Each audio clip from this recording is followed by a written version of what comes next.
Bonjour tout le monde, merci de venir à mon émission encore une fois de Milky Way. J'ai ici avec moi un pionnier du hip-hop québécois, Monsieur Noff du groupe Rain Man. Comment ça va, Noff? Très bien, toi, Chief? Ça va très bien, merci, content de te revoir. Merci. Écoute, Noff, tu es ici avec nous aujourd'hui, vous sortez un nouvel album pour ce printemps. Vous êtes des pionniers du hip-hop depuis 1998 avec l'album Armageddon. Comment vous voyez la scène par rapport en 98, maintenant en 2012 que vous allez sortir votre nouvel album? Moi, je te dirais que il y a beaucoup de choses qui ont changé dans la scène. Il y en a certaines qui n'ont pas changé non plus.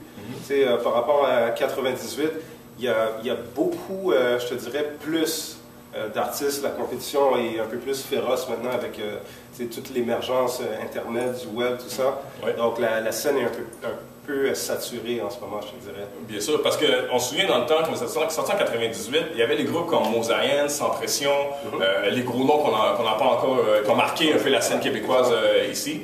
Et aujourd'hui, comme tu dis, il y en a beaucoup. Est-ce que les artistes, la qualité est meilleure ou elle est inférieure par rapport... Est-ce qu'il y a eu une bonne évolution de 98 à 2012 sur la scène hip-hop d'après toi? Je crois que, encore une fois, il y a des choses qui ont évolué, d'autres ont régressé. Là. Mais tout le monde est à peu près sur le même pied. Okay.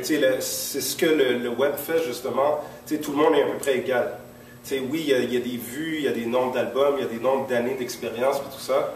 Mais comme pour le consommateur sur le web, là, comme s'il y a plein d'affaires qui arrivent à lui, c'est tout égal. C'est à lui de choisir qu'est-ce qu'il veut selon la musique, selon ses propres goûts. Oui, puis il faut se souvenir aussi que lorsque vous avez sorti votre album en 98, vous étiez jeune. Comment ça a été l'impact dans vos vies? Tout d'un coup, sorti du secondaire, puis vous avez signé un contrat, part en tournée, des vidéos partout. Comment ça a été dans votre vie à cet âge-là? Ouais, dans le temps, on avait 19-18 ans. Donc, c'était très, très, je te dirais, nouveau.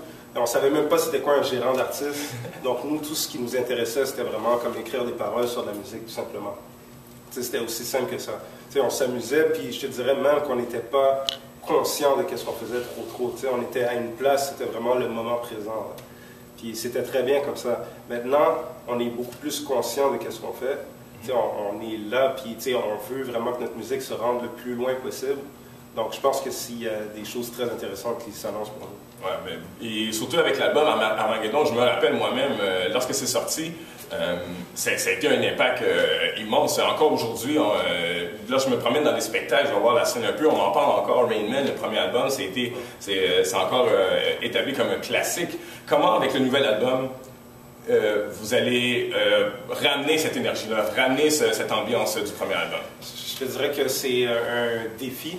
C'est un très grand défi pour nous parce que, avec justement toutes les années qui ont passé entre-temps, ouais, on est conscient qu'il y a beaucoup de gens de way back dans le temps qui sont encore là, justement, qui nous suivent, qui veulent savoir qu'est-ce qui se passe avec nous. Mais il y a aussi toute la nouvelle génération aussi.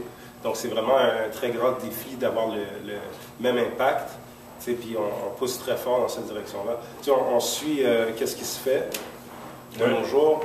Mais on part un peu à l'aventure dans tout ça, on va voir qu'est-ce qui va se passer. C'est un peu comme on l'a fait en 98, où est-ce que, comme on s'amusait là-dedans, puis on veut aller à l'extérieur, se rendre en Europe encore cette fois-ci. Ben oui, bien oui, donc, vous avez eu un grand succès en France également, ça a vraiment été la bombe. On va parler un peu plus du nouvel album. Combien de chansons sur le nouvel album on s'attend?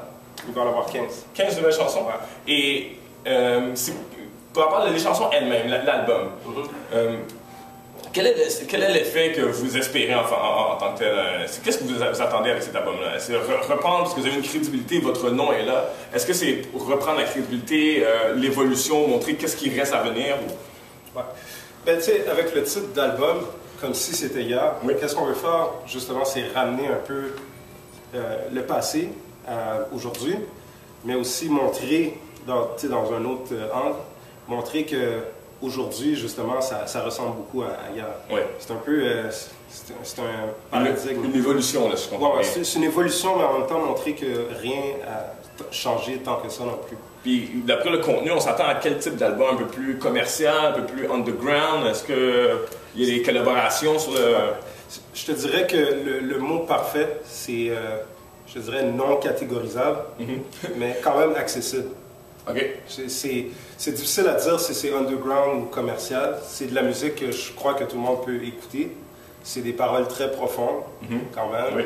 C'est actuel aussi. Alors, parfait, on a tous bien hâte d'entendre ça. Alors, prochain album, attendez-vous, printemps 2012, Rain Man revient sur la scène. Et pour moi, c'est terminé. Mel Kid Away, à la prochaine.